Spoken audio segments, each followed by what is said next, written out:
Hello दोस्तों, आज मैं आपको पढ़ने वाला हूँ जनजातियाँ एवं उनकी अर्थव्यवस्था।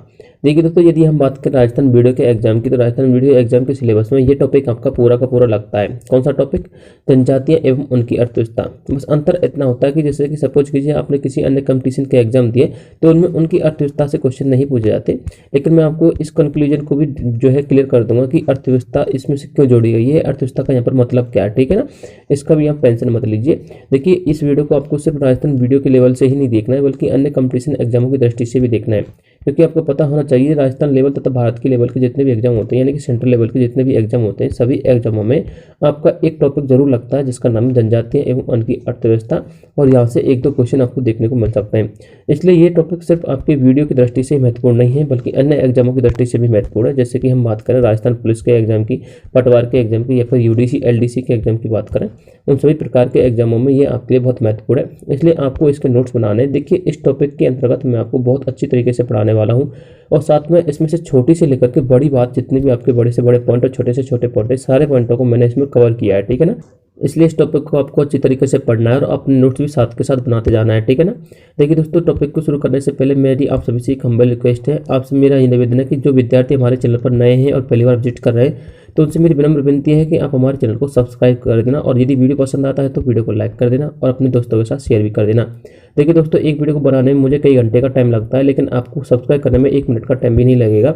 इसलिए दोस्तों, यदि आपको हम सपोर्ट कर दे तो प्लीज़ आप भी हमें सपोर्ट कर दिया करो। आपके एक सब्सक्राइबर में आपका कुछ नहीं जाता, लेकिन हमें थोड़ा सा सपोर्ट मिल जाता है, बस हमारा हौसला बना रहता है। ठीक है ना, इसलिए प्लीज़ चैनल को सब्सक्राइब जरूर कर दिया करो। यदि आपको वीडियो पसंद आता है तो वीडियो को दोस्तों के साथ शेयर भी कर दिया करो। ठीक है ना। देखिए, इस टॉपिक के अंतर्गत मैं आपको बता दूं, मैं ये टॉपिक आपको भारत प्लस राजस्थान दोनों के संदर्भ में पढ़ाने वाला हूं। यानी कि सबसे पहले तो मैं आपको राजस्थान के संदर्भ में पढ़ाऊंगा, उसके बाद मैं आपको ये भारत के संदर्भ में पढ़ाऊंगा। जो आपको टॉपिक उचित लगेगा, जैसे सपोज कीजिए आप वीडियो की तैयारी करो तो इस टॉपिक को आपको पूरा का पूरा पढ़ना है, यानी कि पूरा याद करना है। यदि आप किसी अन्य कंपटीशन एग्जाम की तैयारी करो तो आप इसको राजस्थान के संदर्भ में याद कर लेना, यदि आपके सिलेबस में दे रखा हो तो। ठीक है ना, आपको सिलेबस के अकॉर्डिंग याद करके चलना है। ठीक है ना। तो सबसे पहले हम पढ़ते हैं राजस्थान के संदर्भ में। देखिए, राजस्थान के संदर्भ में पढ़ाने से पहले मैं सबसे पहले आपको ये बता देता हूँ कि जनजाति कहते किसे हैं और अर्थव्यवस्था कहते किसे हैं, यानी कि जनजाति की परिभाषा क्या होती है और अर्थव्यवस्था की परिभाषा क्या होती है। देखिए, जब मैं आपको ये जनजाति राजस्थान के संदर्भ में पढ़ा दूंगा ना, उसके बाद मैं आपको भारत के संदर्भ में पढ़ाऊंगा। ठीक है ना, इसलिए अपना धैर्य बना के रखना। देखिए, पीडीएफ थोड़ा सा लंबा, कहने का मतलब ये, मैंने आपको छोटी से लेकर बड़ी सारी पॉइंटों को इसमें कवर किया है, इसलिए पीडीएफ थोड़ा सा बड़ा हो जाएगा, इसलिए वीडियो भी थोड़ी बड़ी हो सकती है, आपको थोड़ा टाइम भी लग सकता है टॉपिक को क्लियर कराने में। इसलिए अपना धैर्य बना के देखना और अपने नोट्स भी साथ के साथ बनाए जाना। ठीक है ना। तो सबसे पहले शुरू करते हैं एक परिभाषा के साथ। यहाँ पर लिखा हुआ है जनजाति की परिभाषा, यानी कि जनजाति कहते कैसे हैं, सबसे पहले वो देख लीजिए। देखिए, यहाँ पर लिखा हुआ है वे जातियाँ या फिर ऐसी जातियाँ जो अन्य जातियों से पिछड़ी हुई होती हैं, ठीक है ना, तथा परंपरागत रीति रिवाजों को मानती हैं और जिन्हें किसी भी राज्य से अलग या फिर बाहर रखा जाता है। ठीक है, और एक विशेष क्षेत्र में वो निवास करती हैं, क्या कहलाती हैं? जनजातीय कहलाती हैं। ठीक है ना, क्या कहलाती हैं? जनजाति कहलाती हैं। याद रखना इस चीज़ को। इस परिभाषा के अंतर्गत ऐसी कोई डिफिकल्ट चीज़ नहीं है, इसको एक बार पढ़ने के बाद आप इसको आसानी से समझ सकते हो। ठीक है ना। आगे इसमें लिखा हुआ है, डॉक्टर घुरिये के अनुसार जनजातियों को पिछड़ा हुआ हिंदू भी कहा जाता है। क्या कहा जाता है? पिछड़ा हुआ हिंदू भी कहा जाता है। ठीक है। इसके बाद अगला पॉइंट लिखा हुआ है, 2011 के अनुसार राजस्थान में सर्वाधिक जनजाति वाला जिला है आपका उदयपुर, और सबसे कम जनजाति वाला जिला है आपका बीकानेर। यानी कि उदयपुर में आपकी बहुत सारी जनजातियाँ पाई जाती हैं और सबसे कम जनजातियाँ पाई जाती हैं आपकी बीकानेर में। अब मैं आप ये मत सोचना सर आप क्या करा रहे हो। देखिए, मैं आपके लिए एक एक जनजाति को विवरण भाई करवाऊंगा, उसकी आर्थिक व्यवस्था भी बताऊंगा, उसकी अर्थव्यवस्था में क्या योगदान रहा है। ठीक है ना, और साथ में उसके अंतर्गत आपको क्या क्या देखने को मिल सकता है, जनजाति क्या प्रथा होती है, क्या रीति रिवाज होती है, सारे पॉइंट मैं आपको क्लियर कराऊंगा, टॉपिक वाइज कराऊंगा। ठीक है ना, टेंशन मत लेना। फिलहाल मैं आपके लिए 2-4 महत्वपूर्ण पॉइंट लेके आऊँ, उनको देख लीजिए। ठीक है ना। उसके बाद मैंने इसमें लिखा रखा आगे कि राजस्थान की प्रमुख जनजातियां निम्न है। कौन कौन सी जनजातियां देख लीजिए। एक तो आपकी भील है, गरासिया है, मीणा है, कंजर है, सांसी, डामोर, इस तरह से बहुत सारी जनजातियां हैं। मैं आपको एक एक जनजाति क्लियर करा दूंगा। ठीक है ना। अब देखिए, अब हम बात करते हैं अर्थव्यवस्था की, यानी कि अर्थव्यवस्था की परिभाषा क्या है। देखिए, अर्थव्यवस्था वाले टॉपिक ने बहुत सारे विद्यार्थियों को बहुत कंफ्यूजन में डाल रखा है। ठीक है ना, पहले इसको क्लियर कर देते हैं कि अर्थव्यवस्था होती क्या है। देखिए, यहाँ पर लिखा हुआ है, ये उत्पादन, वितरण एवं खपत की एक सामाजिक व्यवस्था है। किस किस की व्यवस्था है? उत्पादन, वितरण एवं खपत की। अर्थात कहने का मतलब यह है कि ये एक ऐसा तंत्र है जिसके अंतर्गत विभिन्न आर्थिक क्रियाओं या फिर संस्थागत क्रियाओं का अध्ययन किया जाता है। क्या कहलाती है? अर्थव्यवस्था कहलाती है। देखिए इसका अर्थ सीधा सीधा ये है कि सपोज कीजिए आपकी कोई जनजाति है, वो उत्पादन किस तरह का कर रही है, ठीक है ना, और वो उसमें वितरण किस तरह से हो रहा है और उसकी खपत कितनी है। सबसे बड़ा पॉइंट तो इसमें ये नोटिस किया जाता है अर्थव्यवस्था में, ठीक है ना। उसके बाद उसकी आर्थिक स्थिति कैसी है, वो पिछड़ी हुई जनजाति है या फिर उसकी शिक्षा की दृष्टि से वो कैसी जनजाति है, शिक्षा में उसका कितना योगदान है, अपने भारत या फिर अपने राज्य की जो अपनी आर्थिक व्यवस्था होती है उसमें इसका कितना योगदान होता है, ये सारी की सारी उसमें पॉइंट आते हैं, ठीक है ना, किसमें, अर्थव्यवस्था के अंतर्गत, ठीक है। तो इसको भी मैं आपके लिए क्लियर कराता जाऊंगा। तो सबसे पहले हम जनजातियों के बारे में पढ़ लेते हैं, जनजातियाँ होती क्या है, फिर उसके बाद उनकी अर्थव्यवस्था देखेंगे। जैसे कि सपोज कीजिए मैंने आपको भील जनजाति कराई, तो भील जनजाति की मैं आपको अर्थव्यवस्था भी करवा दूंगा, ठीक है ना। अब सबसे पहले हम बात करते हैं इसके एक नोट पॉइंट की। यहाँ पर मैंने एक नोट पॉइंट लिखा रखा है, इसमें लिखा हुआ है देश में सर्वाधिक जनजाति आपको मध्य प्रदेश में देखने को मिलेगी, यदि हम बात करें देश के लेवल की, यानी कि सेंट्रल लेवल की, ठीक है ना। उसके बाद इसमें लिखा हुआ सबसे कम जनजाति आपको हरियाणा में देखने को मिलेगी। यदि हम बात करें प्रतिशत के आधार पर, तो प्रतिशत के आधार पर आपको देश में मिजोरम में देखने को मिलेगी जनजाति, वो कितनी परसेंट है, 94.5% आपको मिजोरम में देखने को मिलेगी, ठीक है ना। और प्रतिशत के आधार पर सबसे कम आपको हरियाणा में ही देखने को मिलेगी। यदि हम बात करें क्षेत्रफल की दृष्टि के आधार पर सबसे अधिक जनजाति आपको कहाँ देखने को मिलेगी, तो वो आपको एमपी में देखने को मिलेगी, ठीक है ना। याद रखना इस चीज़ को, ये 2-3 पॉइंट है, इनको आप याद कर लेना। उसके बाद इसमें मैंने एक अगला पॉइंट और लिखा रखा है, इसमें लिखा हुआ है राजस्थान में आदिम जाति शोध संस्थान उदयपुर में उपस्थित है। कहाँ पर उपस्थित है, उदयपुर में उपस्थित है। याद रखना ये आ सकता है, 1 नंबर का पॉइंट है, ठीक है, आ सकता है, इसको याद कर लेना। इसके बाद इसमें आगे लिखा हुआ है कि इस संस्थान की स्थापना माणिक्य वर्मा ने की थी। किसने की थी, माणिक्य वर्मा ने की थी। और किस संस्थान की स्थापना की थी, आदिम जाति शोध संस्थान, किसी आदिम जाति शोध संस्थान की, ठीक है ना। अब देखिए, अब हम बात करते हैं एक जनजाति के बारे में। सबसे पहले हम पढ़ेंगे भील जनजाति। कौन सी जनजाति, भील जनजाति, ठीक है ना। देखिए भील जनजाति के अंतर्गत कुछ महत्वपूर्ण पॉइंट है, पहले उन महत्वपूर्ण पॉइंटों को याद कर लीजिए। उसके बाद हम बात करते हैं इसके एक एक पॉइंट के बारे में, ठीक है ना। देखिए सबसे पहले हम बात करते हैं निवास स्थल की, यानी कि राजस्थान में सर्वाधिक जो भील जनजाति है वो आपकी कहाँ पर पाई जाती है, वो आपकी भीलवाड़ा में, बांसवाड़ा में, डूंगरपुर, उदयपुर, सिरोही, चित्तौड़ आदि जिलों में ये पाई जाती है। कौन सी जनजाति, भील जनजाति, ठीक है ना, याद रखना इस चीज़ को।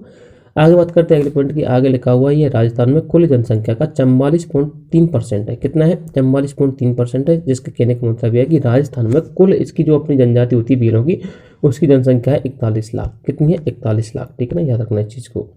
इसके बाद इसमें अगला पॉइंट लिखा हुआ है राजस्थान में सर्वाधिक भील जनजाति उदयपुर में पाई जाती है। कहाँ पर पाई जाती है, उदयपुर में पाई जाती है, ठीक है ना। इसके बाद आगे लिखा हुआ है यह है मीणा के बाद सेकंड जनजाति है जो कि राजस्थान में सर्वाधिक पाई जाती है, यानी कि मीणा जनजाति आपकी प्रथम जनजाति है जो कि राजस्थान में सर्वाधिक पाई जाती है। और सेकंड कौन सी है, सेकंड जनजाति आपकी भील जनजाति है, ठीक है ना। इसके बाद देखिए इसका अर्थ क्या होता है, भील शब्द का अर्थ देख लेते हैं। देखिए यहाँ पर लिखा हुआ ये द्रविड़ शब्द बील से बना है। किससे बना है, बील से बना है। और बील का अर्थ होता है तीर कमान। क्या होता है, तीर कमान होता है। ये तो आप वैसे याद कर लेना, क्योंकि जो भील जनजाति होती है वो ज़्यादातर क्या करते हैं, शिकार करते हैं। और शिकार किससे करते हैं, वो तीर कमानों के माध्यम से करते हैं। इसलिए इस जनजाति का जो वास्तविक अर्थ होता है वो क्या होता है, तीर कमान होता है, ठीक है ना। अब देखिए कुछ अपने जो विशेषज्ञ हैं उनके विचार क्या है। जेम्स नोट के अनुसार इनको वनपुत्र कहा गया है। क्या कहा गया है, वनपुत्र कहा गया है। और अपने जो हीरानंद ओझा हैं उन्होंने इनको अनार्य कहा है। क्या कहा है, अनार्य कहा है। यानी कि हिंदुओं को क्या कहा जाता है, हिंदुओं को तो आर्य कहा जाता है, और जो लोग हिंदू नहीं होते हैं उन्हें क्या कहा जाता है, उन्हें अनार्य कहा जाता है। याद रखना इस चीज़ को। आगे बात करते हैं इनके स्वरूप की। अब देखिए इसके स्वरूप के अंतर्गत क्या लिखा हुआ, यानी कि जो भील जनजाति होती है उनका स्वरूप कैसा होता है, उनकी कदकाठी कैसी होती है। देखिए यहाँ से अपना एक एक पॉइंट चालू हो जाता है। मैं आपको एक एक पॉइंट की हेडिंग बनाऊंगा और हेडिंग बनाते समय यानी कि हेडिंग के माध्यम से मैं आपको एक एक पॉइंट इसमें लिखवा दूंगा जो आपकी परीक्षा की दृष्टि से महत्वपूर्ण होते हैं, ठीक है ना। देखिए सबसे पहला हेडिंग है अपना स्वरूप, यानी कि इनकी कदकाठी क्या होती है। देखिए कदकाठी की यदि हम बात करें तो भीलों का छोटा कद होता है, काला रंग होता है, चौड़ी नाक होती है, लाल आंखें होती हैं, रूखे बाल होते हैं, और संयुक्त परिवार प्रथा का इनमें प्रचलन होता है। देखिए ये मैंने आपको एक परिवार का जो विवरण करवाया है ना आगे उसमें लिखा रखा है वैसे, लेकिन फिर भी आप नोट में इसको लिख लेना। संयुक्त परिवार प्रथा का इस जनजाति में क्या होता है, प्रचलन होता है, यानी कि संयुक्त परिवार के साथ रहते हैं। उसके बाद बात करते हैं इसके पारिवारिक विवरण की, यानी कि इसका जो पारिवारिक विवरण है वो क्या है वो देख लीजिए। देखिए सबसे पहले हम बात करते हैं इनके परिवार की, तो इनका जो परिवार होता है वो संयुक्त परिवार होता है। कैसा परिवार होता है, संयुक्त परिवार होता है, ठीक है ना। और इनके परिवार के मुखिया को क्या कहा जाता है, मुखिया ही कहा जाता है। याद रखना इनके परिवार के मुखिया को हमेशा क्या कहा जाता है, मुखिया कहा जाता है। जबकि जो अन्य जनजाति होती है ना उनमें उनके परिवार के मुखिया को अलग अलग कहा जाता है। याद रखना इस चीज़ को। और बात करते हैं टापरा। टापरा क्या होता है, देखिए भीलों के घरों को टापरा कहते हैं। ये इनकी प्रमुख शब्दावली है, इनके जो पारिवारिक जो विवरण है वो मैं आपको करवा रहा हूँ, ठीक है ना। इनकी परिवार से संबंधित कुछ शब्दावली है, ये भी महत्वपूर्ण आपकी परीक्षा की दृष्टि से, इसलिए मैंने इनको करवाया है। उसके बाद कू किसे कहते हैं, ये कई घरों का समूह होता है, इसको कू कहते हैं, ठीक है ना। यानी कि टापरा तो आपको भील का घर हो गया और घरों का समूह क्या हो गया, कू हो गया, ठीक है ना। याद रखना इस चीज़ को। उसके बाद पाल या फिर फला किसे कहते हैं, पहले तो यहाँ पे ये समझ लीजिए फला किसे कहते हैं। देखिए फला कहते हैं मोहल्ला को। अब देखिए आप एक चीज़ समझ लीजिए, ये तो हो गया भील का घर, इसको तो बोलेंगे क्या, टापरा, ठीक है ना। और भील के घर जैसे सपोज ये भी भील का घर है और ये भी भील का घर है, इस तरह से एक दो घर हो गए। इस तरह से कई घरों का जो समूह होता है उसको क्या बोलते हैं, उसको कू बोलते हैं, ठीक है ना। और कई कुओं का समूह, यानी कि कई कुओं का समूह या फिर कई घरों का समूह जो मोहल्ला बन जाता है उसको क्या बोलते हैं, मोहल्ले को फला बोलते हैं। क्या बोलते हैं, मोहल्ले को फला बोलते हैं, याद रखना इस चीज़ को, ठीक है ना। अब एक बात बताइए, देखिए घर का मुखिया तो मुखिया कहलाएगा, ठीक है ना। अब कई घरों का जो समूह होता है यानी कि जो गांव बन जाता है, उस गांव के मुखिया को क्या बोलते हैं, पाल भी बोलते हैं। अब एक चीज़ याद रख लेना, देखिए आप कंफ्यूज मत हो जाना। कंफ्यूज कैसे, देखिए यदि हम बात करें पाल की, तो पाल जो होता है वो कई गाँव का समूह होता है, ठीक है ना। अब एक बात बताइए, जब कई गाँव का समूह होता है वो तो होता है पाल। अब कई गाँव के समूह के मुखिया को क्या कहना चाहिए, पाल भी कहना चाहिए, जबकि ऐसा नहीं है, ठीक है ना। पाल भी किससे कहते हैं, पाल भी सिर्फ एक गांव के समूह के मुखिया को कहते हैं, याद रखना इस चीज़ को, ठीक है ना। और जो कई गांव के समूह का मुखिया होता है ना, ये वाला पॉइंट, कई गांव के समूह का जो मुखिया होता है उसको गमेती कहते हैं। यानी कि गमेती और ये पाल और ये जो आपका पाल भी है, इन तीनों पॉइंटों में आप कन्फ्यूज मत हो जाना। कहने का मतलब ये है, जो पाल होता है वो तो कई गांव का समूह हो गया, ठीक है ना। पाल क्या हो गया, कई गांव का समूह। यदि हम बात करें पाल भी, वो सिर्फ एक गांव का मुखिया होता है। यदि हम बात करें गमेती की, तो ये कई गांव का मुखिया होता है, जबकि कई गांव के समूहों को हम पाल भी कहते हैं, याद रख लेना। इसलिए मैंने आपके कंफ्यूजन की वजह से इसको अच्छी तरह से समझाया है, ठीक है ना। देखिए अब बात करते हैं इनके भोजन की। देखिए भोजन के अंतर्गत क्या लिखा हुआ है, ये लोग मक्का की रोटी खाते हैं, प्याज की सब्जी खाते हैं, गेहूं, ये जो गेहूं की रोटी होती है वो खाते हैं, और दाल खाते हैं। यानी कि ये लोग सामान्य भोजन करते हैं, एक तरह से ये समझ लीजिए, ठीक है ना। उसके बाद भूमट किसे कहते हैं, देखिए ऐसा क्षेत्र जो भीलों के अधिकार क्षेत्र में होता है, या फिर ऐसा समझ लीजिए कोई ऐसा क्षेत्र जहाँ पर सर्वाधिक भील जनजाति निवास करती है। क्या निवास करती है, सर्वाधिक भील जनजाति निवास करती है। तो इस प्रकार के क्षेत्रों को क्या बोलते हैं, भूमट कहते हैं। यानी कि भूमट उस क्षेत्र को बोलेंगे जिस क्षेत्र के अंतर्गत सर्वाधिक भील जनजाति क्या करेगी, निवास करेगी, क्या करेगी, निवास करेगी, ठीक है ना। याद रखना इस चीज़ को, तो उस क्षेत्र को क्या बोलेंगे, भूमट बोलते हैं, ठीक है ना।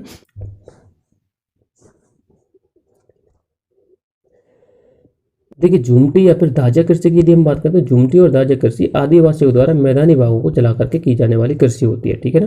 कहने का मतलब ये होता है कि आदिवासी जो होते हैं वो भील जनजाति ही होती है। देखिए ऐसी भील जनजाति जो अपनी आर्थिक अर्थव्यवस्था की दृष्टि से बहुत ज़्यादा पिछड़ी हुई होती है, उसको आदिवासी की श्रेणी में रखा जाता है। किसकी श्रेणी में, आदिवासियों की श्रेणी में रखा जाता है, याद रखना इस चीज़ को।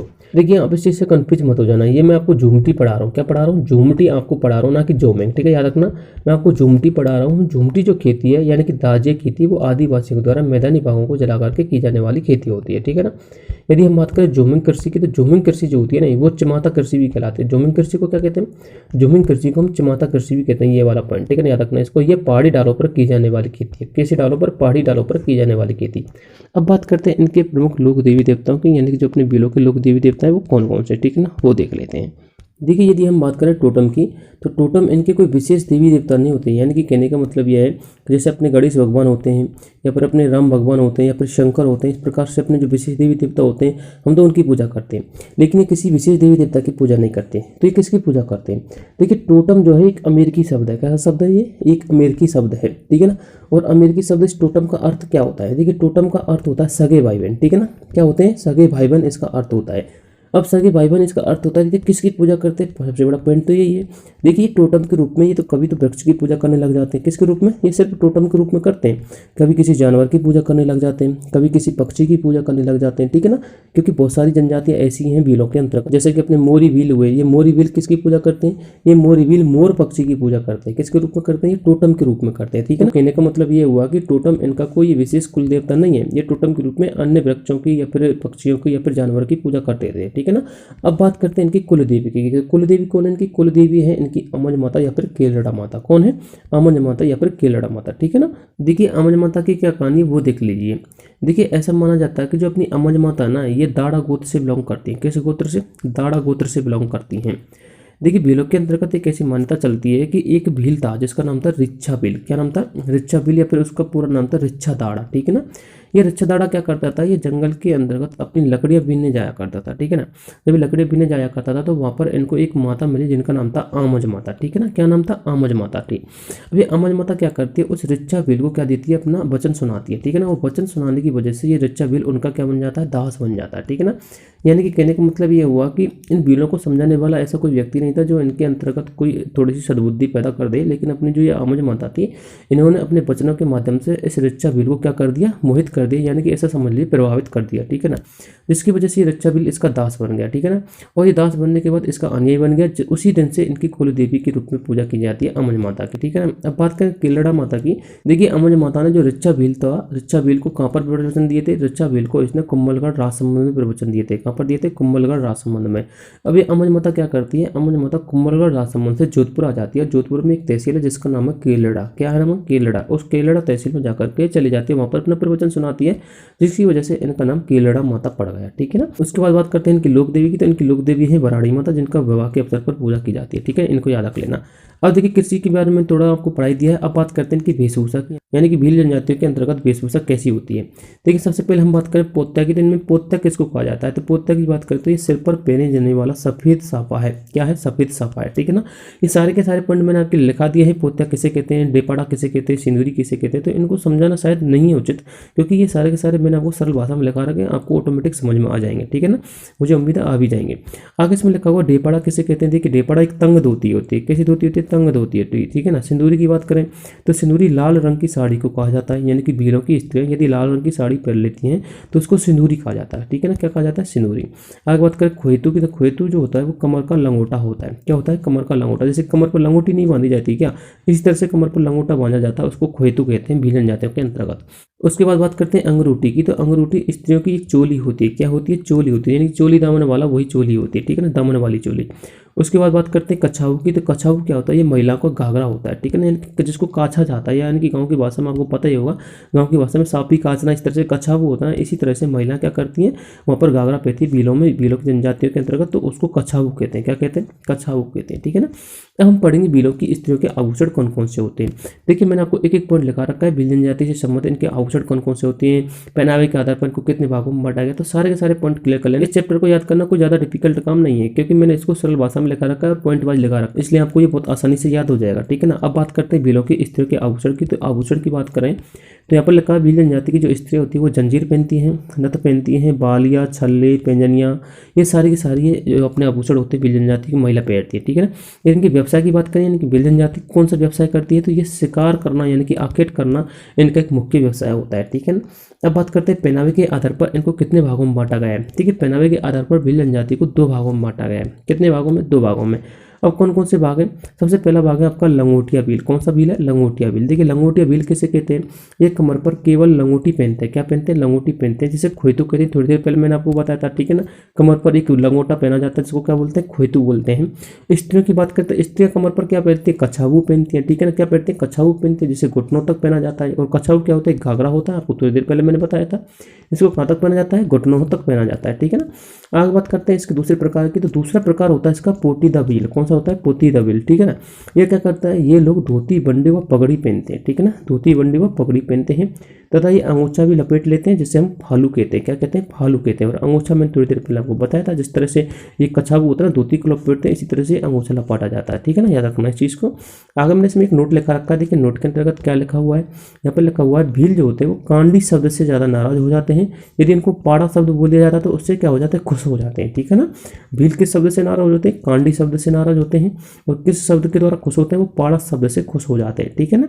आगे लिखा हुआ मेवाड़ में इनका जो क्षेत्र कहलाता है वो भूमट कहलाता है। देखिए मेवाड़ में सर्वाधिक भील होंगे, क्योंकि आपको मेवाड़ का एक अपना पुंजा भील तो याद होगा। कौन सा भील? पुंजा भील, जो राणा प्रताप के साथ गया था, या फिर उसको राणा भील भी कह सकते हैं, वो तो आपको याद होगा। वहाँ सर्वाधिक जनजाति भीलों की रहती है, इसलिए वहाँ का क्षेत्र क्या कहलाता है? भूमट कहलाता है। थोड़ी देर पहले मैंने आपको बताया था भीलों का जो सर्वाधिक जनसंख्या वाला क्षेत्र है उसको भूमट कहते हैं, ठीक है ना। याद रखना इस चीज़ को। अब बात करते हैं इनकी प्रमुख प्रथाओं के बारे में, यानी कि इनकी प्रमुख प्रथाएं कौन कौन सी भीलों के अंतर्गत। देखिए इसको शुरू करने से पहले मैं आपको एक डाउट को क्लियर कर देता हूँ, क्योंकि आपके दिमाग में एक डाउट चल रहा होगा। देखिए डाउट क्या होगा? डाउट ये होगा कि आप ये सोच रहे होंगे सर आप हमें अर्थव्यवस्था डायरेक्ट करा दीजिए स्पेशल। देखिए स्पेशल कोई अर्थव्यवस्था नहीं लगती, किसी भी जनजाति के अंतर्गत उसकी स्पेशल अर्थव्यवस्था नहीं लगती, ठीक है ना। हम आपके लिए जनजाति करा रहे हैं, और जनजाति के अंतर्गत जो मैं आपके लिए पॉइंट करवा रहा हूँ ना, पॉइंट वाइज इसीलिए करवा रहा हूँ। मैं आपको जनजाति को एक सिलेबस वाइज भी करवा सकता, जिस तरह से एक चैप्टर करवाया जाता है उसी तरह से भी करवा सकता था, लेकिन पॉइंट वाइज मैं इसलिए करवा रहा हूँ क्योंकि इसका प्रत्येक पॉइंट जो है वो उसकी अर्थव्यवस्था को रिलेट करता है। अर्थव्यवस्था को कैसे रिलेट करता है? देखिए सबसे पहले मैंने आपको वो करवाया था, इसके प्रकार भी करवाए थे, फिर उसके बाद मैंने इसको कृषि भी करवाई थी। कृषि कौन कौन सी होती है? ये इसकी अर्थव्यवस्था के अंतर्गत आ जाती है। अभी मैं आपको प्रथाएं करवा रहा हूँ कि कौन कौन सी प्रथाएं चलती है, कौन कौन से रीति रिवाज चलते हैं, इनकी आर्थिक अर्थव्यवस्था तो है। उसके बाद एक 2 पॉइंट इसके जो एक्स्ट्रा लगेंगे देखेंगे वो मैं आपको बाद में लिखा दूंगा इनकी कितना योगदान रहा अर्थव्यवस्था के अंतर्गत, क्या क्या रहा था, ठीक है ना। मैं आपको ऐसे ऐसे पॉइंट करवा रहा हूँ जो आपकी अर्थव्यवस्था को रिलेट करते जाएंगे, ठीक है ना। इनका कोई स्पेशल टॉपिक नहीं लगता अर्थव्यवस्था के अंतर्गत, एक दो जनजाति ऐसी हैं जिनका अर्थव्यवस्था के अंतर्गत थोड़ा सा एक दो पॉइंट लग जाते हैं, मैं उन पॉइंटों को भी साथ के साथ क्लियर करा दूंगा, ठीक है ना। इसलिए आप अपना इस दिमाग से डाउट क्लियर कर लेना कि आप अर्थव्यवस्था नहीं करा रहे, मैं आपको पॉइंट ही ऐसे करवा रहा हूँ जो आपकी अर्थव्यवस्था को रिलेट करते हो, ठीक है ना। ये मत सोचना सर हमें इसको किसी गाइड से पढ़ लेते, बिल्कुल पढ़ लेते, आप चाहते हो तो पढ़ भी सकते हो, ऐसी कोई बात नहीं है। लेकिन यदि आपको पढ़ाते वक्त समझाया जाए और वही नोट्स आपको दिए जाए जिन नोट्सों के माध्यम से मैं आपको पढ़ा रहा हूँ, तो आपको दुगनी स्पीड से याद होगा, इस बात को याद रखना, ठीक है ना। इसलिए मैं आपको वही नोट्स पढ़ाता हूँ जिन नोट्सों को मैं आपके लिए प्रोवाइड करवाता हूँ, ताकि आपको ज़्यादा से ज़्यादा याद हो जाए।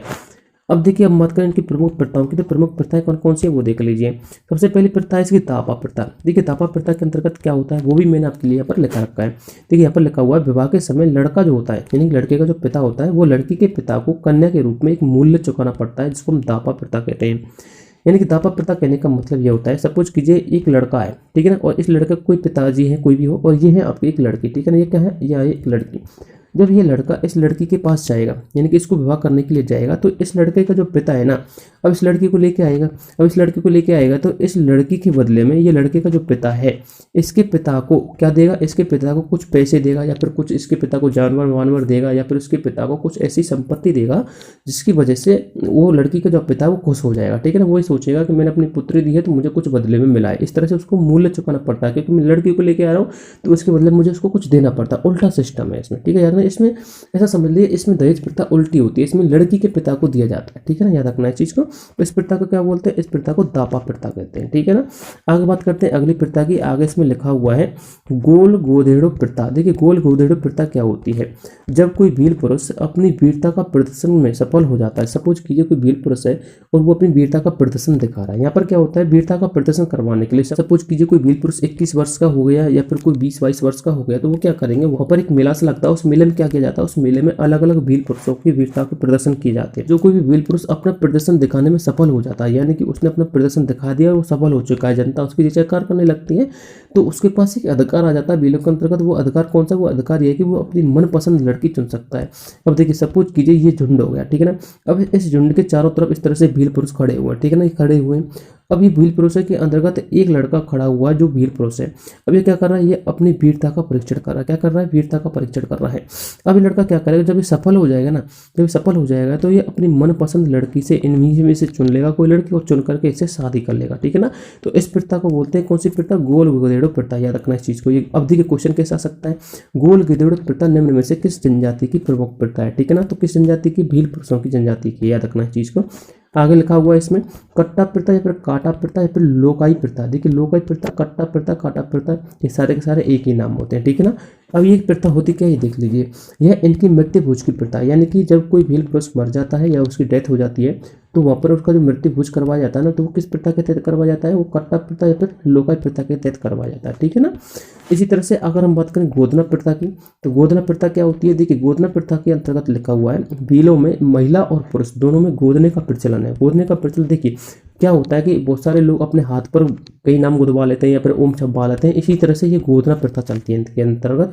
तो इसमें क्या होता है, स्त्री और पुरुष दोनों ही होते हैं, इस दोनों में शरीर को अलग करने के लिए गोदना का प्रयोग करते हैं, यानी कि स्त्री अपने शरीर को गुदवाती है और जो पुरुष होता है वो अपने शरीर को गुदवाता है, ठीक है ना। अब ये गुदवाते क्यों है, ये गुदवाते इसलिए हैं क्योंकि इनका गुदवाना यानी कि अपने शरीर को गुदवाना इनका भील होने का प्रतीक माना जाता है। यानी कि ऐसा माना जाता है जो व्यक्ति सच्चा भील है वो अपने शरीर को गुदवा के रखेगा, ठीक है ना, क्या रखेगा, गुदवा के रखेगा। इस तरह से यहाँ पर गुदना प्रथा चलती है।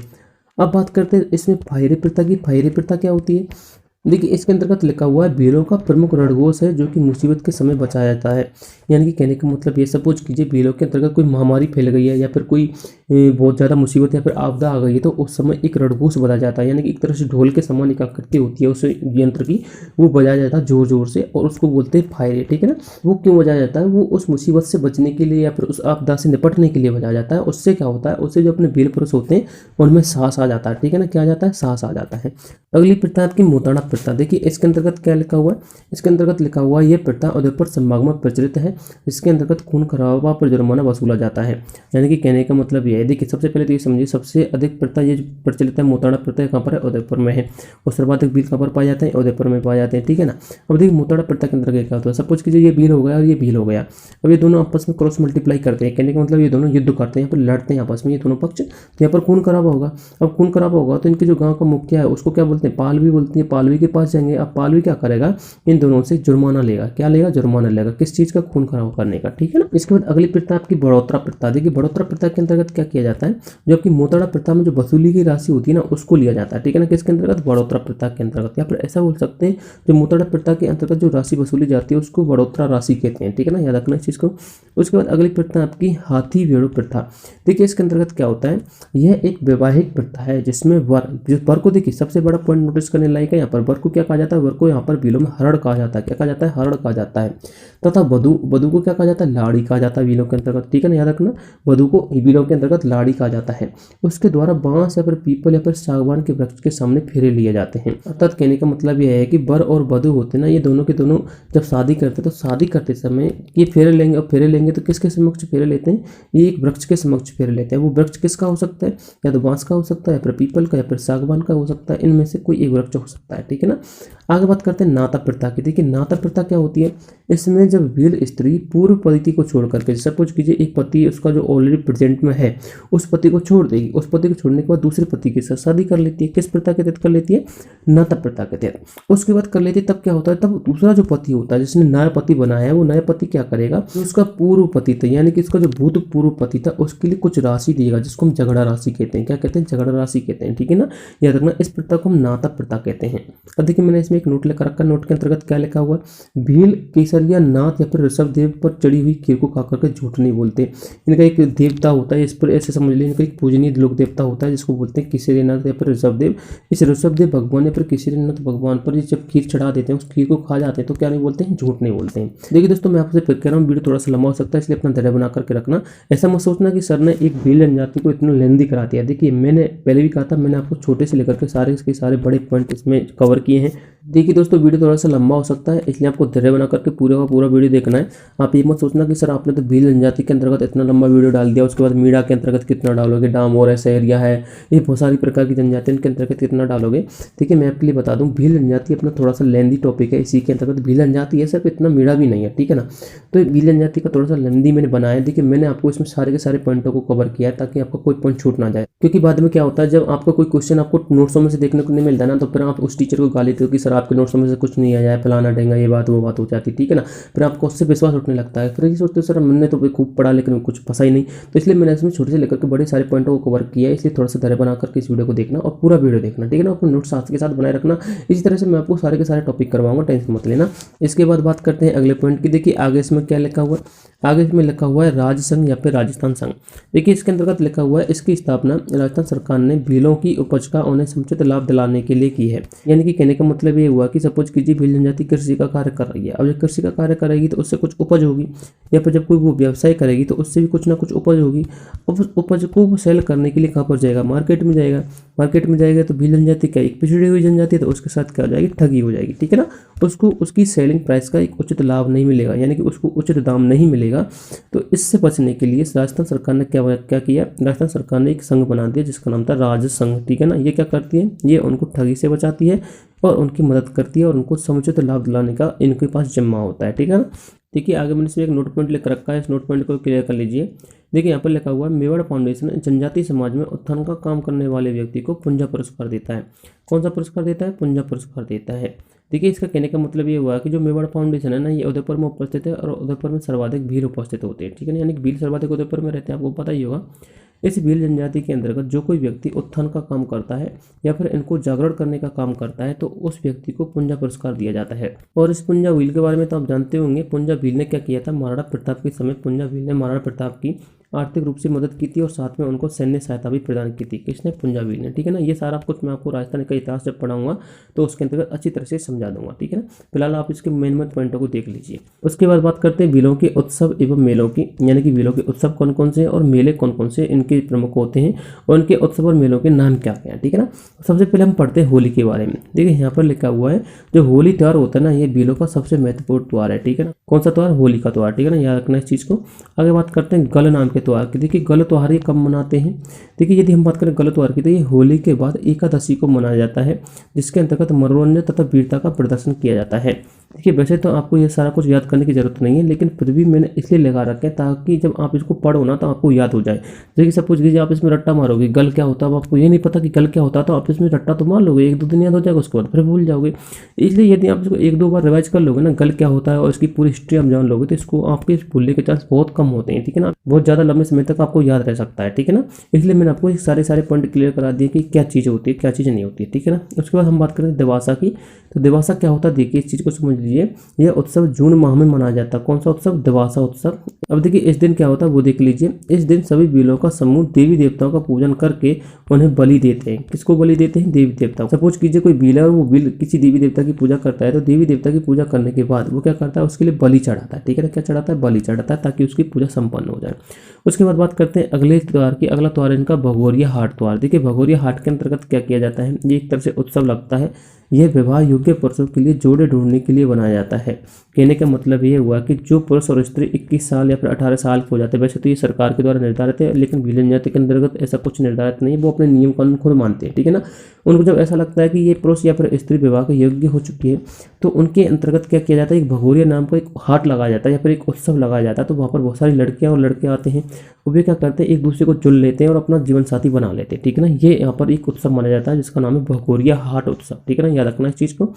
आगे बात करते हैं अगले उत्सव की। आगे इसमें लिखा हुआ है घोटिया अम्बा का मेला लगता है, जो कि बांसवाड़ा में लगता है। ये दो एक मेला है, इनको याद रख लेना। ये तो थोड़ी देर पहले मैंने आपको उत्सव बताए थे। अब ए और वी के नाम से मैं आपको 2 मेले पढ़ा रहा हूँ, ठीक है ना, जो इनके प्रमुख मेले हैं बीलों के। वैसे तो इनके बहुत सारे मेले हैं, लेकिन इनके प्रमुख मेले मैं आपके लिए करवा रहा हूँ। तो घोटिया अम्बा मेला की यदि हम बात करते हैं, ये बांसवाड़ा में लगता है। कहाँ पर लगता है, बांसवाड़ा में लगता है। और इससे भीलों का कुंभ भी कहा जाता है, ठीक है ना। क्या कहा जाता है, कुंभ कहा जाता है। और कब लगता है यह चैत्र अमावस्या को लगता है, ठीक है ना, याद रख लेना इसको। कब लगता है, चैत्र अमावस्या को लगता है। देखिए मैंने थोड़ी देर पहले आपको बताया था ना कि आपको सारे के सारे उत्सव इस तरह से याद करने की जरूरत नहीं है कि सब कुछ आपने भगोरिया हाट कर लिया, भगोरिया घाट के बाद इसको भी याद कर रहे हो। इसको तो सिर्फ आपको समझना है, ये सारा का सारा पॉइंट। पर आपको तो बस याद क्या करना है, आपको जैसे कि भगोरिया हाट, दिवासा, गल, होली, ये सारे के सारे ये उत्सव याद करने हैं, ठीक है ना। आप इनका जो डिटेल है ना, इनको याद मत करना, इसकी कोई जरूरत नहीं है। ये तो मैंने आपको समझाने के लिए लिखा दी ताकि आपको समझ में आ जाए। जब हम इसकी नोट्स बनाओगे ना, तो आप नोट्सों में सपोज कीजिए मैं इनको सारे के सारे एक साथ लिखा देता, दिवासा, भगोरिया हाट, ये होली, ये सारे के सारे एक साथ लिखा देता, तो आपको समझ में नहीं आती। 1-2 बार नोट्स याद करते तो थोड़ी देर बाद उसको भूल जाते। उसके बाद फिर आप इसको ढूंढते रहते कि भगोरिया हाट क्या होता है, दिवासा क्या होता है। इसलिए मैंने इनको यहाँ पर लिखा दिया। जब आप इनको PDF डाउनलोड करोगे या फिर नोट्स बनाओगे, तो आप इसको साथ के साथ लिख लेना ताकि आपको याद रह सके, ठीक है ना। वैसे आपको ये पॉइंट याद करना है, इसमें से मेन, ठीक है ना, याद रख लेना इस चीज़ को। उसके बाद घोटिया अम्बा का मेला हो गया। उसके बाद देखिए बिडेश्वर मेला लगता है। बिडेश्वर मेला कहाँ पर लगता है, ये डूंगरपुर में लगता है। आपको पता है जो बिडेश्वर धाम है वो कहाँ पर उपस्थित है, डूंगरपुर में उपस्थित है। और बिडेश्वर धाम के अंतर्गत 3 नदियों का संगम होता है। कौन कौन सी नदियों का संगम होता है बताइए, माई, सोम, जाखम, इन तीनों नदियों का संगम होता है बिडेश्वर धाम के अंतर्गत। आपको पता ही होगा, जब आप राजस्थान का नदी तंत्र पढ़ोगे ना, उसके अंतर्गत मैं आपको कराऊंगा माही, सोम, जाखम, इन तीनों नदियों का नदी तंत्र। ये किसके अंतर्गत लगता है, बिडेश्वर धाम के अंतर्गत आता है, ठीक है ना। उसके बाद यहाँ पर क्या लिखा हुआ है, यह नदियों के संगम पर लगता है। कौन सा मेला, बिडेश्वर का मेला। यह माघ पूर्णिमा को आयोजित किया जाता है। कौन सी पूर्णिमा को, माह की पूर्णिमा को आयोजित किया जाता है, याद रखना इस चीज़ को, ठीक है ना। आगे बात करते हैं बीलों के विवाह की। देखिए मैंने आपको एक पॉइंट लिखा रखा है, इसके विवाह कौन से होते हैं, इनकी प्रथाएं कौन सी, इनके रीति रिवाज कौन से, इनके त्योहार कौन से, इनका स्वरूप कौन सा है। ये सारे के सारे पॉइंट इनकी अर्थव्यवस्था को रिलेट करते हैं, याद रखना इस चीज़ को, ठीक है ना। आगे बात करते हैं इसके अगले पॉइंट की। आगे इसमें लिखा हुआ है बीलों के जो विवाह होते हैं वो 5 प्रकार के बीलों के विवाह बहुत ज़्यादा प्रचलित में होते हैं। अब 5 प्रकार के प्रकारों में सबसे पहले हम पढ़ते हैं हट विवाह। हट विवाह क्या होता है, देखिए हट नाम से आपको पता चल रहा होगा, इसमें लड़का लड़की भागकर शादी कर लेते हैं, यानी कि हट करके शादी कर लेते हैं, ठीक है ना। उसके बाद इनमें चलता है हरड़ विवाह। आपको तो ये याद करना है, हट विवाह, हरड़ विवाह, आपको ये सारा कुछ याद नहीं करना, ये मैं आपको डिटेल बस आपको याद कराने के लिए लिखा रहा हूँ, ठीक है ना। वैसे इनको याद कर लो तो बहुत अच्छी बात है, क्योंकि यदि आपको ये याद हो गए ना, तो आपको ये सारे के सारे पॉइंट तो वैसे याद हो जाएंगे, ठीक है ना। उसके बाद बात करते हैं हरड़ विवाह की। देखिए हरड़ विवाह क्या होता है, इसमें लिखा हुआ है कि इसमें लड़का लड़की का अपहरण कर लेता है, उससे शादी कर लेता है। उसके बाद जब शादी हो जाती है, उसके बाद क्या होता है, जो लड़का होता है ना, वो लड़की के पिता को कुछ राशि देता है, जिसे दापा कहते हैं। थोड़ी देर पहले मैंने आपको बताया था ना कि ये लड़की होगी, ये लड़का होगा, ठीक है ना। जब ये लड़का, देखिए मैं यहाँ पर लिख देता हूँ, ये तो हो गया आपका लड़का, ठीक है ना, ये हो गई आपकी लड़की। जब ये लड़का इस लड़की को विवाह करने के लिए जाता है तो जो लड़का का जो पिता होता है वो लड़की के पिता के लिए क्या देता है, कुछ राशि देता है, उसको दापा कहते हैं, ठीक है ना। कुछ कंडीशनों में ऐसा होता है कि जो लड़का लड़की होते हैं वो भाग जाते हैं, लेकिन उनके जो घर वाले होते हैं बाद में मान जाते हैं। उसके बाद जो लड़की का जो पिता होता है वो लड़के के पिता से कुछ राशि ले लेता है, ठीक है ना। क्या ले लेता है, कुछ राशि ले लेता है, और इस राशि को क्या बोलते हैं, हम दापा बोलते हैं, और इस प्रथा को क्या बोलते हैं, हरण विवाह बोलते हैं, ठीक है ना। याद रखना इस चीज़ को। आगे इसमें लिखा है तीसरा विवाह। तीसरा विवाह आपका सेवा विवाह। देखिए सेवा विवाह से आपको पता ही चल रहा होगा कि इसमें सेवा की जाती है, यानी कि कहने का मतलब ये हुआ कि सेवा विवाह के अंतर्गत जो लड़की का पिता होता है ना, जैसे कि ये लड़की का पिता हो गया, ये लड़के का पिता क्या करेगा, लड़के का पिता लड़के को बुला करके अपने घर पर सेवा करवाएगा। जब उसकी सेवा से वो खुश हो जाएगा ना, तो खुश होने के बाद क्या करेगा, वो अपनी लड़की से उसकी शादी कर देगा। यही लाइन मैंने यहाँ पर लिखा रखी है। इसमें लिखा हुआ है कि इसमें लड़की का पिता लड़के को अपने घर बुलाता है, उसे रखता है, उससे सेवा करवाता है। जब उससे खुश हो जाता है तो खुश होकर के अपनी लड़की का उससे क्या कर देता है, विवाह कर देता है। यदि उससे वो खुश नहीं होता है ना, तो उससे अपने लड़के का विवाह नहीं करता। याद रखना इस चीज़ को। उसके बाद इसका अगला विवाह आता है परिवीक्षा विवाह। देखिए परिवीक्षा विवाह आपको पता चलेगा, परीक्षा विवाह, इस तरह से आप इसको याद कर लेना, परीक्षा ली जाती है इसके अंतर्गत, ठीक है ना। देखिए लड़की की वीरता को देख करके लड़की का पिता उसका शादी करता है। यानी कि कहने का मतलब ये हुआ कि परिवीक्षा विवाह में जो लड़की का पिता होता है ना, कौन, लड़की का पिता, वो क्या करता है, लड़की की पहले वीरता देखता है कि उसमें कितनी वीरता है, वो कुछ साहसी है या नहीं है, वो साहसपूर्वक कम करता है या नहीं करता है। जब उसकी वीरता से खुश हो जाता है तो वो अपनी लड़की का क्या कर देता है, उसके साथ विवाह कर देता है, ठीक है ना। इसको बोलते हैं परिवीक्षा विवाह। इसमें वर की परीक्षा ली जाती है, ठीक है ना।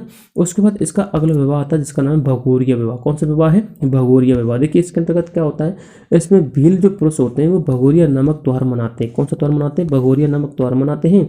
तब लड़का लड़की आपस में एक दूसरे का चयन कर लेते हैं। थोड़ी देर पहले मैंने आपको बताया था, सपोज कीजिए ये त्योहार हो गया, इस त्योहार में बहुत सारे लड़का लड़की आए हैं, वो आपस में क्या कर लेते हैं, एक दूसरे का चयन कर लेते हैं। चयन करने के बाद वो आपस में क्या कर लेते हैं, शादी कर लेते हैं। जब उनकी शादी हो जाती है तो इस विवाह को बोलते हैं भगोरिया विवाह, ठीक है ना। कौन सा विवाह, भगोरिया विवाह। उसके बाद बात करते हैं अगले पॉइंट की। अगला पॉइंट आपके भीलों के नृत्य। देखिए भीलों के नृत्य कौन कौन से, ये भी आप देख लीजिए, प्रमुख नृत्य कौन कौन से, ये भी आपके आते हैं। देखिए आप याद रखना, आपकी सिर्फ अर्थव्यवस्था ही टॉपिक नहीं लगता, कहीं आप अर्थव्यवस्था को लेकर बैठ जाओ, आपकी जनजातियां भी तो टॉपिक लगता है, तो आपकी जनजातियों में से भी तो क्वेश्चन आ सकता है।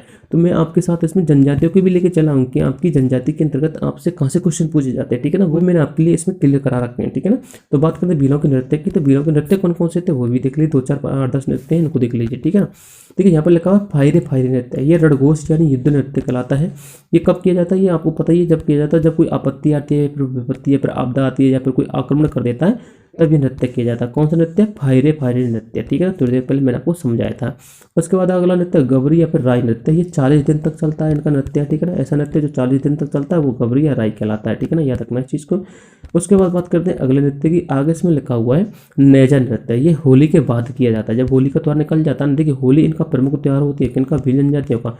जब होली निकल जाती है ना तो भी एक नृत्य करते हैं जिसका नाम है नेजा नृत्य, ठीक है। उसके बाद द्विचक्री नृत्य। ये चक्र बना करके किया जाता है, भी जनजाति आपस में एक चक्र बना लेते हैं, कुछ इस तरह का चक्र, और इस तरह से चक्र बना करके नृत्य करते हैं, ठीक है ना। आगे बात करते हैं अगले नृत्य की। अगला है हाथी माना नृत्य। ये विवाह के समय किया जाता है। उसके बाद अगला है युद्ध नृत्य। ये युद्ध अभिनय के समय किया जाता है। यानी कि कहने का मतलब ये हुआ जब कुछ ऐसा प्रदर्शित किया जाता था कि युद्ध हो रहा है, यानी कि युद्ध का प्रदर्शन करने के लिए एक नृत्य किया जाता है जिसका नाम है युद्ध नृत्य। उसमें अभिनय किया जाता है युद्ध का, ठीक है ना। याद रखना इस चीज़ को।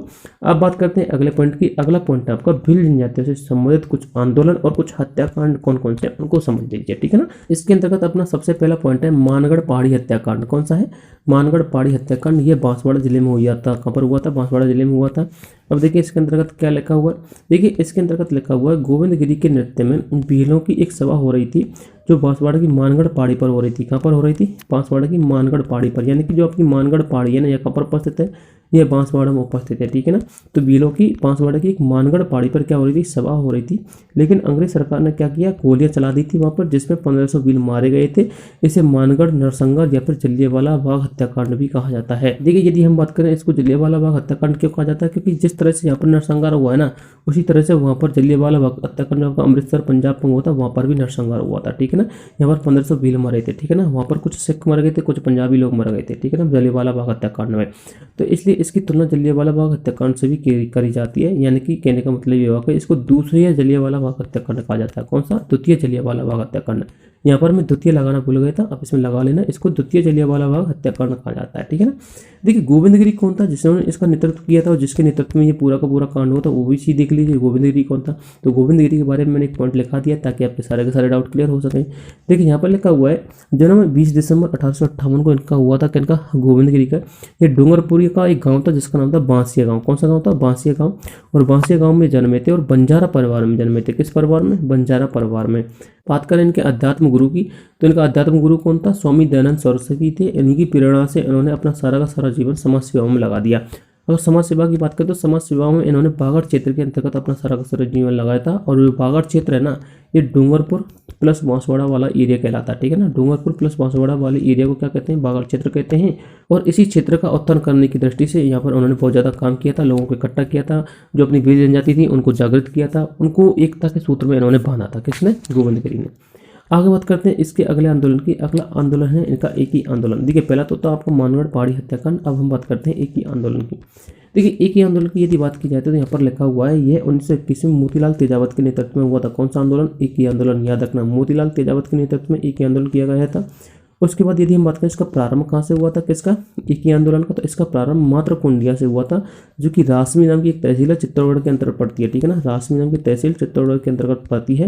वहाँ पर एक स्थान है मात्रकुंडिया। मात्रकुंडिया से एक ही आंदोलन का प्रारंभ हुआ था जिसका नेतृत्व तेजावत ने किया था। ठीक है ना। अगर बात करें इसका जो प्रारंभ था क्यों किया गया था, यानी कि जो एक ही आंदोलन था वो क्यों चलाया गया था, तो इसका कारण था बेगार करना या फिर लाल बाल। यानी कि लाल बाग का कहने का मतलब ये हुआ कि यहाँ पर जो क्या होता है, कुछ बेगार करवाई जाती थी बिलों से और कुछ इनसे से जो है वसूली की जाती थी लोगों से, भील जनजाति के लोगों से। तो इसके विरुद्ध यहाँ पर आंदोलन चलाया था मोतीलाल तेजावत ने। तो इस आंदोलन को बोलते हैं एक ही आंदोलन। यानी कि इनको एकता के सूत्र में बांधा था। किसने? मोतीलाल तेजावत ने। एकता के सूत्र में इसलिए बांधा था कि आपसे जो कोई भी वसूली करने आए या फिर आपसे जो कोई भी बेगार करवाए तो आप एक साथ जुट होकर के एक साथ आपको लड़ना है। ठीक है ना। इसलिए यहाँ पर इन्होंने एक ही आंदोलन चलाया था। इसके बाद अगला पॉइंट यहाँ पर लिखा हुआ है इसे भूमट आंदोलन भी कहा जाता है। भूमट आंदोलन क्यों कहा जाता है? मैंने आपको बताया था ना। देखिए भूमट उस क्षेत्र को कहते हैं जहाँ पर भील जनजाति सर्वाधिक निवास करती है, उस क्षेत्र को भूमट कहते हैं। तो डूंगरपुर बांसवाड़ा में भी आपकी भील जनजाति को निवास करती है, तो इस प्रकार इस क्षेत्र को हम भूमट क्षेत्र भी कह सकते हैं और इस आंदोलन को हम भूमट का आंदोलन भी कह सकते हैं। ठीक है ना। याद रखना इस चीज़ को।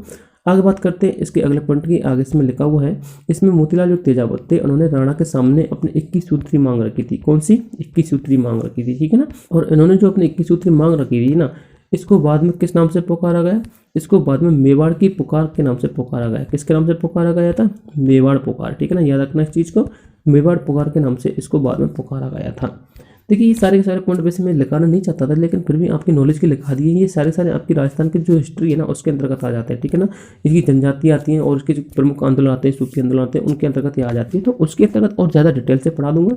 लेकिन यदि हम बात करें विशेष जनजातियों, तो जनजातियों के अंतर्गत ये इनकी अर्थव्यवस्था महत्वपूर्ण भूमिका निभाते हैं। इससे पता चलता है कि इनकी अर्थव्यवस्था कैसी रही होगी। ठीक है। इसके बाद बात करते हैं इसके नोट पॉइंट की। यहाँ पर मैंने एक नोट पॉइंट लेकर रखा है, इसको क्लियर कर लीजिए। ठीक है ना। यहाँ पर लिखा हुआ है भील जनजाति के लोग क्या करते थे? तेजावत को बाबजी या फिर मसीहा के नाम से जानते थे। किसके नाम से? इनको बाबजी भी पुकारते थे, किसको? तेजावत को। और इनको मसीहा भी कहते थे। यानी कि भील जनजाति के जो मसीहा हैं वो मोतीलाल तेजावत कहलाते हैं और भील जनजाति के जो बाबजी हैं उनको मोतीलाल तेजावत को ही कहा जाता है। ठीक है ना। अगला पॉइंट है इसमें निमड़ा हत्याकांड। देखिए निमड़ा हत्याकांड भी आपकी भील जनजाति से ही संबंध रखता है। देखिए इसके अंतर्गत लिखा हुआ है यह 7 मार्च 1922 को मोतीलाल तेजावत के नेतृत्व में भीलों की एक सभा मतलब बुलाई गई थी। जिस प्रकार से आपकी गोविंदगिरी ने सभा बुलाई थी ना, इसी प्रकार से मोतीलाल तेजावत ने भी भीलों की सभा बुलाई थी और उसका नेतृत्व भी किया था मोतीलाल तेजावत ने। उस सभा पर जो मेवाड़ वीरकोर के जो सैनिक थे उन्होंने गोलियां चला दी थी। जब वहाँ की भीलों पर गोलियां चली थी ना, तो उसके अंतर्गत लगभग 1200 भील मारे गए थे। कितने भील? 1200 भील मारे गए थे। इस घटना को भी हम जलियांवाला बाग हत्याकांड की घटना से तुलना कर सकते हैं। ठीक है ना। याद रखना इस तरह से भीलों की 2 घटना महत्वपूर्ण है। एक तो आपकी एक ही आंदोलन का जो निमड़ा हत्याकांड हुआ था। निमड़ा हत्याकांड क्यों हुआ था वो पता है? ये एक ही आंदोलन की वजह से हुआ था। कौन सा हत्याकांड? निमड़ा हत्याकांड, जिसमें 1200 लोग मारे गए थे। देखिए आपको एक पॉइंट समझा देता हूँ। आपका जो ये निमड़ा हत्याकांड है, पहला पॉइंट तो याद रखना है, निमड़ा हत्याकांड और आपका जो एक ही आंदोलन है। ठीक है ना। देखिए जो एक ही आंदोलन है ना, ये तो चला था एकता के लिए, यानी कि जो भील जनजाति है वो एकता के सूत्र में बंध जाए। ये किसने चलाया था? ये मोतीलाल तेजावत ने चलाया था। ठीक है ना। और अपना जो निमड़ा हत्याकांड है ना, ये क्यों हुआ था? ये इसलिए हुआ था जो मोतीलाल तेजावत है ना, ये एकता दिखा रहे थे, लोगों को इकट्ठा कर रहे थे और इकट्ठा करने की वजह से ये निमड़ा नाम की जगह पर गए थे। ठीक है ना। वहाँ पर क्या हुआ था, जो सैनिक थे भील मेवाड़ कोर के सैनिक, तो उन्होंने क्या किया, इस निमड़ा नाम की जगह पर वहाँ के लोगों को क्या मार दिया? गोली गोली से मार दिया था, ठीक है ना। गोली से मारने के बाद वहाँ पर 1200 वीर मर गए थे, तो इस तरह से वहाँ पर भी एक हत्याकांड हो गया था, ठीक है ना। ये दोनों आपस में मोतीलाल तेजावत से संबंध रखते हैं, याद रखना इस चीज़ को, निमड़ हत्याकांड और एक ही आंदोलन, ठीक है ना। आगे बात करते हैं इसके अगले आंदोलन की। अगला आंदोलन आपका भगत आंदोलन, जो कि चौथा आंदोलन है, ठीक है ना। देखिए भगत आंदोलन के अंतर्गत क्या लिखा हुआ है, देखिए इसके अंतर्गत लिखा हुआ है, ये गोविंदगिरी के नेतृत्व में भीलों में एकता के लिए चला गया था, क्योंकि 1883 में गोविंदगिरी ने संप सभा की स्थापना की थी। यानी कि कहने का मतलब है ये भी एकता के लिए चलाया गया था। कौन सा आंदोलन? भगत आंदोलन। देखिए भीलों में फूट की वजह से यहाँ पर एकता के लिए चलाए गए थे सारे के सारे आंदोलन, वहाँ पर उनकी बेकार को खत्म करने के लिए चलाए गए थे, उनकी आर्थिक अर्थव्यवस्था को मजबूत करने के लिए चलाए गए थे, ठीक है ना। याद रखना इन चीज़ों को। तो भगत आंदोलन भी गोविंदगिरी ने चलाया था। अब देखिए आपने एक पॉइंट नोटिस किया होगा, एक तो है आपका भगत आंदोलन, ठीक है ना, और एक है आपका मानगढ़ हत्याकांड। दोनों आपस में रिलेट है ना। देखिए मानगढ़ हत्याकांड और भगत आंदोलन। देखिए भगत आंदोलन किसने चलाया था? गोविंदगिरी ने चलाया था। और मानगढ़ हत्याकांड किसके नेतृत्व में हुआ था? गुरु गोविंदगिरी के नेतृत्व में हुआ था। जब उन्होंने भगत आंदोलन चलाया था तो मानगढ़ पहाड़ी पर गए थे, वहाँ पर लोगों को क्या किया था? इकट्ठा किया था, एकता के सूत्र में बांधा था। तो एकता के सूत्र में बांधने के बाद क्या होता है, वहाँ पर जो अंग्रेज सरकार होती है वो अंग्रेज सरकार के सैनिक गोली चला देते हैं और मानगढ़ हत्याकांड हो जाता है, ठीक है ना। देखिए यहाँ पर एक पॉइंट लिखा हुआ है, 1883 में गुरु गोविंदगिरी जो थे उन्होंने संप सभा की स्थापना की थी। किस सभा की? संप सभा की। संप सभा का मतलब होता है सभ्य सभा, यानी कि एक सुरक्षित सभा, एक साफ सुथरी सभा की उन्होंने स्थापना की थी, ठीक है ना। उसके बाद इसमें लिखा हुआ है, जब इसने संप सभा की स्थापना की थी, जो भगत आंदोलन था, तो भगत आंदोलन के बाद मानगढ़ हत्याकांड हुआ था, मैंने आपकी थोड़ी देर पहले बताया था। उसके बाद मैंने इसमें एक नोट पॉइंट लग रखा है, इस नोट पॉइंट को देख लीजिए। यहाँ पर लिखा हुआ है, भीलों में अंतर्विवाह का प्रचलन होता है। यानी कि अंतर्विवाह का कहने का मतलब होता है, जो भीलों के अंतर्गत जो अपने पड़ोसी होते हैं ना, पड़ोसी से शादी हो जाती है, जो अपने मामा भाई भतीजे होते हैं उनसे भी शादी हो जाती है, ठीक है ना। लेकिन सगे भाई बहनों से शादी नहीं होती, याद रखना इस चीज़ को। सगे भाई बहनों की कभी शादी नहीं होती है, और इसी की वजह से जब सगे भाई बहनों की शादी नहीं होती, एक दूसरे की क्या करते हैं? रक्षा करते हैं। इसी की वजह से जो इनका लोक देवता होता है ना, उसको क्या बोलते हैं? टोटम बोलते हैं, ठीक है ना। क्या बोलते हैं? टोटम बोलते हैं, जिसका अर्थ क्या होता है? सगे भाई बहन होता है, ठीक है ना। इन चीज़ों को आप याद रख लेना। देखिए दोस्तों, यदि आपको वीडियो पसंद आ रहा हो ना, तो वीडियो पसंद आ जाए तो वीडियो को लाइक कर देना और अपने दोस्तों के साथ इसको शेयर जरूर कर देना। और चैनल पर यदि हमारे पहली बार विजिट करो तो चैनल को सब्सक्राइब जरूर कर देना, क्योंकि आपके सब्सक्राइबर से ही हमें समर्थन मिलता है, ठीक है ना। क्योंकि आज का पार्ट काफ़ी लंबा हो चुका है। इसके बाद हम आपके लिए इस कुछ अर्थव्यवस्था के 1-2 पॉइंट और हैं, उनको करवाएंगे अगले चैप्टर में। जब अगला चैप्टर खत्म हो जाएगा, कल हम इसी के अंतर्गत हम मीणा जनजाति करवाएंगे, और मीणा के संबंध अलग अलग जो जनजातियाँ, डामोर है, सहरिया है, गरासिया, वो सारी जनजातियाँ करवाएंगे। इसलिए आप हमारे साथ बने रहना, हम आपके लिए पूरा चैप्टर करवाएंगे, ठीक है ना। क्योंकि देखिए आपको एक चीज़ और बता देता हूँ, आपका जो पेपर है ना, लगभग 15 अप्रैल के बाद होने वाला है, ऐसी कुछ न्यूज़ निकल के आ रही है। तो आप अच्छी तरीक़ा से तैयारी कीजिए और अपने अन्य कंपटीशनों की भी तैयारी कीजिए। वीडियो के साथ साथ जो विद्यार्थी वीडियो की तैयारी नहीं कर पा रहे हैं, तो वो अपने अन्य कंपटीशनों की तैयारी कीजिए, ये सारे कंपटीशनों में काम आता है, ठीक है ना। इसलिए आज का वीडियो इतना ही काफ़ी है। मिलते हैं नेक्स्ट वीडियो में, तब तक के लिए जय हिंद, जय भारत।